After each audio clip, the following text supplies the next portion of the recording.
kale waxaan leeyahay hambalyo sanadurada lixdamaad ee ka soo wareegtay maalintii gobolada waqooyi ee xorriyadooda heleen 26 Juun 1960 oo ku soo aaday maanta inaan fursad u helno inaan jaaqadkii muddo dheer 30 sano ku dhawaad burbursanaa inaan sidaan ka dhigno allah mahad kale oo runtii maanta loo suurtageliyey inaan halkan kulligeen ku imaanno oo aan markhaati ka noqonno waxa aan u kacno inaan dhisan karno inaan waxaan rabno qabsan karno haddaan isku tashanno ilaahayna tawakkalno macnaheedu waxay tahay isxilqaan markaan sameynayno dad badan yaa shaki ka qabay oo lahaa haddii aynan helin gacmo shisheeye see wax u qabsan karnaa waxaan idhi shisheeye biyo sacbadaada looga dhargaa waxaad u adan qabsan qof shisheeye ah kuu qaban maayo shisheeye wuxuu ku caawin karaa markii uu ku arko inaad socoto tan daliil waxay u tahay marka oo tusaale u tahay dalkeenna sidii uu ahaa awal iyo si ka wanaagsan inaan u dhisan karno gacmaheenna aan ku dhisan karno wiilashaan iyo gabdhahan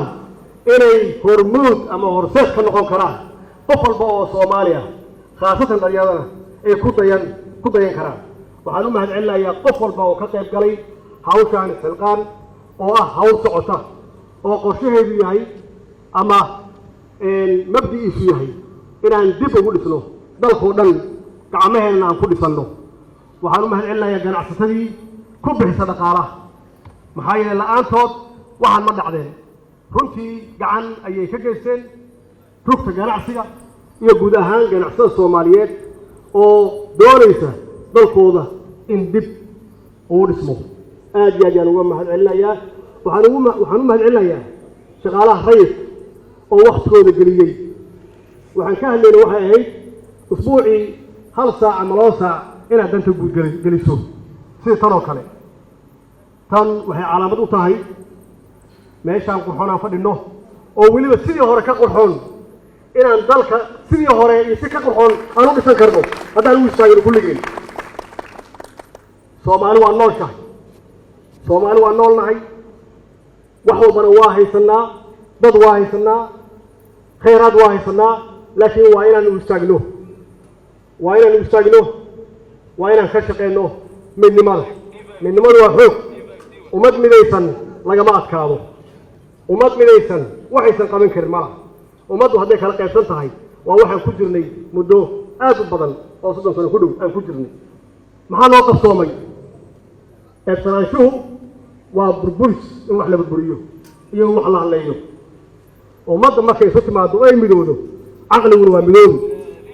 dadka fiican yaa soo baxaya laakiin markay noqoto ummaddu inay qaybsan tahay ama qabiil ku qaybsan tahay qof walba qofka ugu xun yaa soo baxaya hadda qof xun maxaa ka sugaysaa adiga qof xun muxuu dhisi karaa kaalkakaan qurxoon ma dhisi karaa xaqiiqatan tan daliil waxay u tahay waa ku celinayaa isku duubnaanshaheenna wada shaqaynteenna midnimadeenna wax weyn ayay noo goysaa waxay noo goysaa afrika inaan hormuud u noqonno ayay noo goysaa adduunka in nala tilmaamo ayay noo goysaa waxaan leeyahay oo qayb ka ah